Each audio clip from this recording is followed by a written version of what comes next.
Hello, and today we are going to do another Royal Facts video. And today we are doing Princess Frederica Charlotte of Prussia, who would later become the Duchess of York and Albany over here in England. So, Princess Frederica Charlotte was born in Charlottesburg in Germany in around 1767. She was the only child of her parents, who were the the local heads of state of the principality. And so obviously that meant she didn't have any siblings or anything, so it was kind of a bit of a boring life for her, really. And particularly back then, in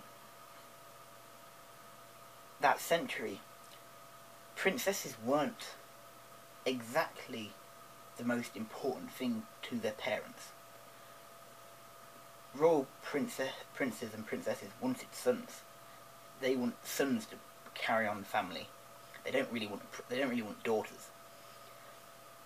But her parents loved her. They cared for her, they cherished her, they gave her a good education. And that's one of the good things throughout her life that was in her favour. Even that was one of the reasons why King George III decided to allow her to marry his second son, because of her intelligence. So, like I said, she was taught by governesses and royal tutors and all of the usual thing that a princess would have been given, but as I've mentioned before, her parents would have liked a son. Of course, as she got older and older, her parents started to think about who she should marry. And fortunately enough, even back then there was a bit of a limited pool for her in her family's radar, anyway, of possible princes or nobility for her to marry. Then, of course, her first cousin came up, and her father and King George III decided, why don't we see if they would work well together. And really it was, even though they had known each other occasionally as they grew up, it wasn't a very close family. And so when they met, there was supposedly an initial spark. Frederick was interested in her intellect and her beauty, but it wasn't really much for her to get excited about when it came to her possible husband. As I mentioned in the Duke of York and Albany's video, once the marriage had been performed and consummated, they very rarely spent much time together. They almost kind of went separate paths after the honeymoon.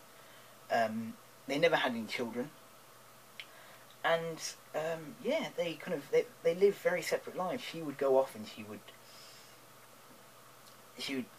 do what she was interested in. He would obviously do his military career and what interested him. And so really, up to the point where they were married, but they didn't, and because they were so separate in their interests, they would never really see each other in public or in private. So really it was quite an unhappy life for them in that respect. And as far as I can work out, the whole idea of the arranged marriage really didn't go down very well with Princess Frederica Charlotte. But yes, like I said, once she got married, she became the Duchess of York and Albany, and that, of course, brought its own trials and tribulations for her, being co-opted into a wider royal family with so many members already that it would become very easy to lose her in any form of family get-together.